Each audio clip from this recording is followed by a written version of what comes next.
C'est un rempart que notre Dieu, une invincible mure, notre délivrance en tout lieu, notre défense sûre. L'ennemi contre nous redouble de courroux, vaine colère, que pourrait l'adversaire? L'Éternel détourne ses coups. Éternel, écoute ma voix, je t'invoque. Aie pitié de moi et exauce-moi. Mon cœur dit de ta part, cherchez ma face. Je cherche ta face, ô Éternel. Ne me cache point ta face. Ne repousse pas avec colère ton serviteur. Tu es mon secours. Ne me laisse pas. Ne m'abandonne pas, Dieu de mon salut. Bien-aimé, c'est par ces versets 7 à 9 du psaume 27 que nous vous transmettons nos salutations fraternelles en Christ. Prions Dieu. En ce jour qui commence, Seigneur, sauve-nous au Christ notre Sauveur. Toi qui as sauvé Pierre au milieu des flots, aie pitié de nous. Éternel Dieu, toi qui as sauvé Daniel dans la fosse au lion, délivre-nous de l'adversaire. Seigneur notre Dieu, sauve-nous, que ta volonté soit faite sur nous cette journée, au nom de Christ Jésus. Amen.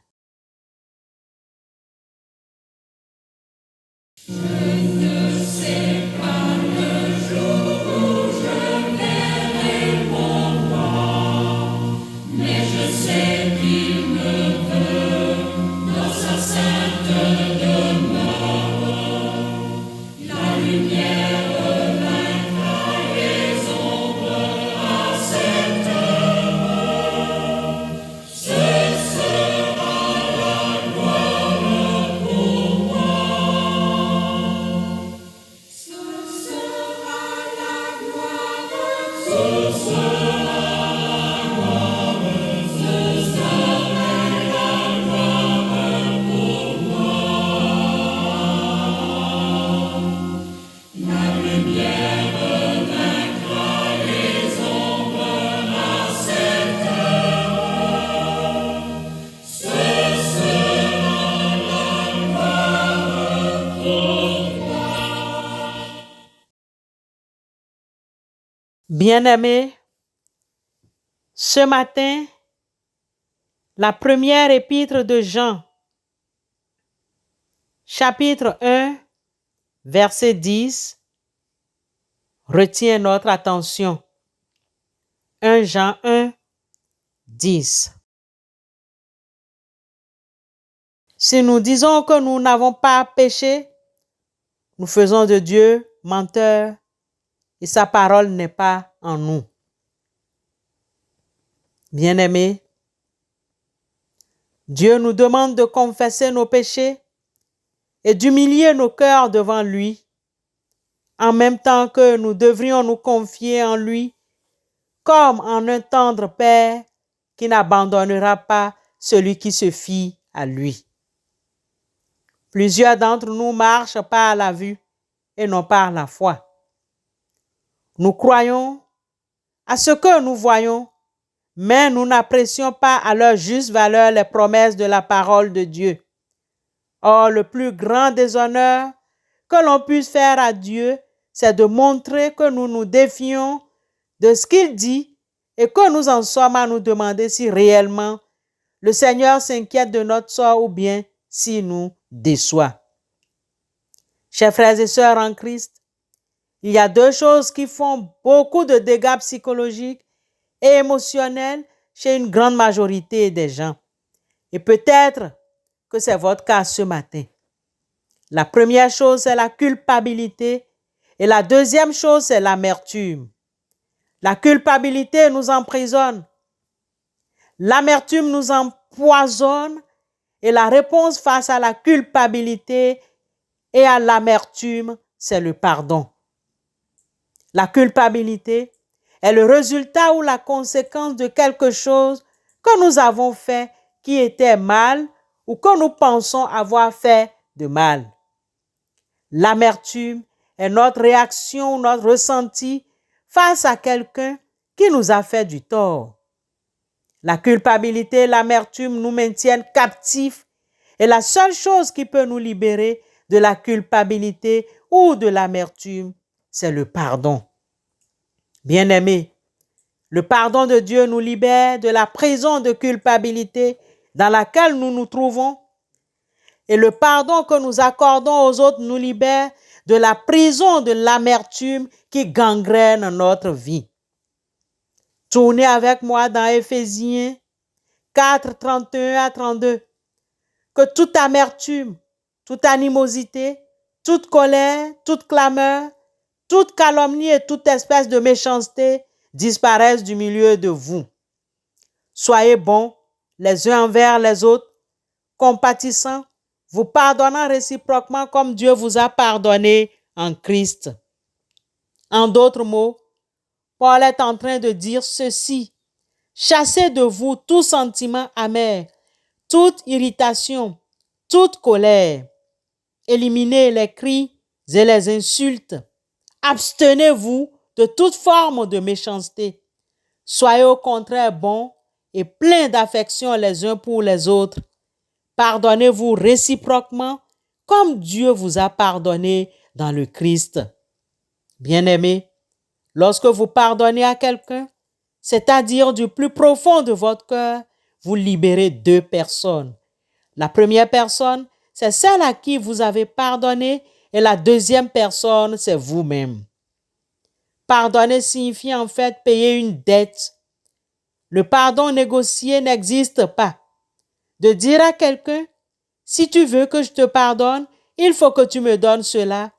Ça, ce n'est pas pardonner, c'est faire du chantage. Lorsque vous êtes venu au Seigneur et que vous avez dit, Seigneur, je suis un pécheur, je reconnais que j'ai besoin d'être sauvé et que Jésus est mort pour moi sur la croix. Je déclare simplement que je reconnais qu'il a payé le prix exigé par la loi pour mon péché en versant son sang sur la croix. Et vous avez dit, Seigneur, je te demande de me pardonner et je te remercie de m'avoir sauvé. Dieu l'a fait et vous avez été pardonné de vos péchés. Vous êtes entrés dans la famille de Dieu, mais vous n'en avez pas fini encore avec le pardon. Parce qu'à partir du moment où vous êtes acceptés dans la famille de Dieu, vous apprenez alors à pardonner aux autres comme Dieu vous a pardonné. Une fois que vous faites partie de la famille de Dieu, une fois que vous êtes sauvés, une fois que vous êtes nés de nouveau, vous devez apprendre à pratiquer le pardon envers tous parce que si vous ne le faites pas, vous allez empêcher Dieu d'exercer sa miséricorde envers vous. On ne peut s'empêcher d'insister sur l'importance de pardonner.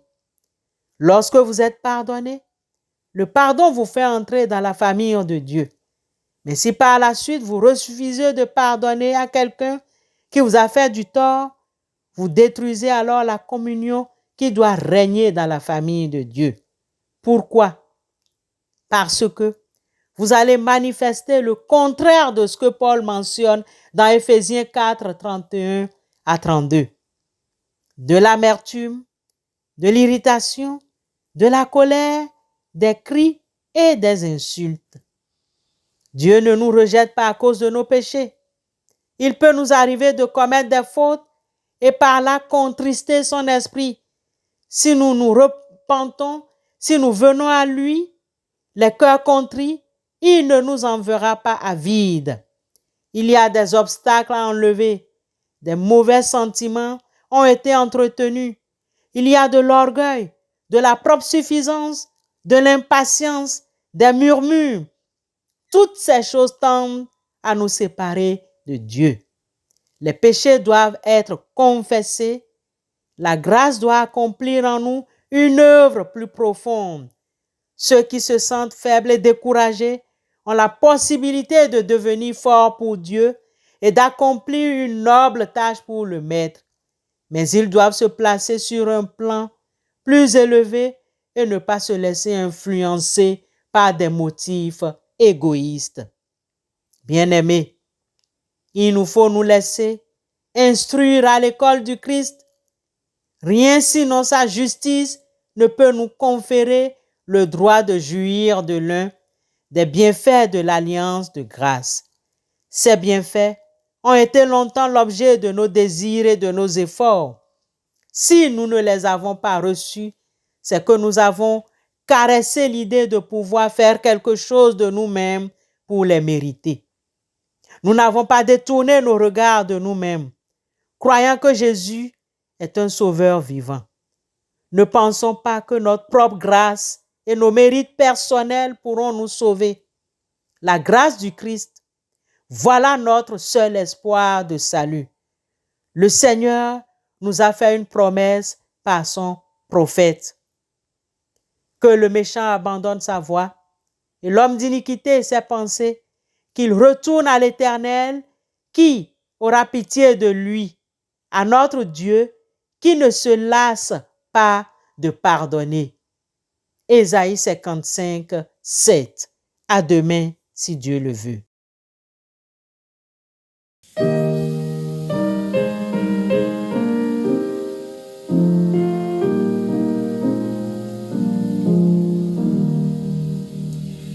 J'entends ta douce voix, Jésus, je viens à toi, je viens, ô Sauveur, lave-moi dans le sang de ta croix. Jésus, roi des rois, qui mourut pour moi, je veux mourir avec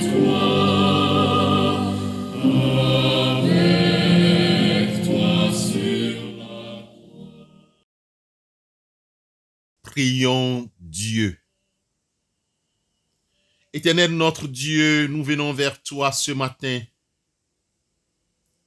et nous te prions d'accepter nos remerciements. À côté de ces remerciements, Père éternel Dieu, nous venons vers toi pour te demander le pardon de nos péchés. Père, délivre-nous de la culpabilité. Délivre-nous de la culpabilité qui nous emprisonne. Ô Père éternel, délivre-nous de l'amertume qui nous emprisonne aussi. Ô Père, change cet état de ton pardon et accorde-nous ce pardon. Permets que nous aussi nous puissions accorder le pardon à ceux qui nous ont offensés. Père, regarde notre culpabilité qui est le résultat ou la conséquence de quelque chose qui nous fait mal. Ô Père, nous t'en prions. Délivre-nous de l'amertume qui est notre réaction, notre ressenti face à quelqu'un qui nous a fait mal, Père éternel. Délivre-nous. Sincèrement, nous te demandons pardon et nous demandons pardon aussi aux autres. Accorde-nous, malgré nos ingratitudes, nos murmures, nos orgueils, nos égoïsmes, nos cœurs durs, ne détourne pas ton regard de nous ce matin. Père éternel, nous te prions de nous venir en aide. Permets que tout ce que nous allons dire et faire soit pour ta gloire et par ta volonté, car tu nous as pardonné.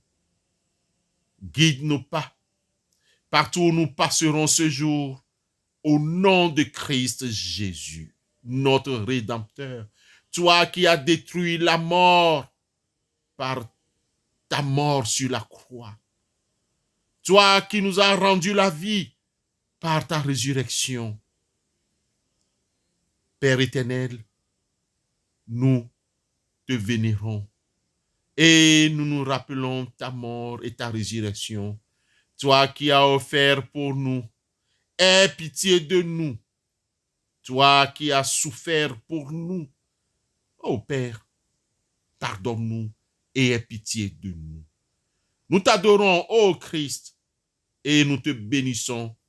Reste avec nous durant les heures à venir. Préserve-nous de tout accident et conduis-nous au nom de Christ Jésus. Amen.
Bien-aimés, recevons la bénédiction de la part du Seigneur. Que l'Éternel te bénisse et qu'il te garde. Que l'Éternel fasse luire sa face sur toi et qu'il t'accorde sa grâce. Que l'Éternel tourne sa face vers toi et qu'il te donne la paix. Amen.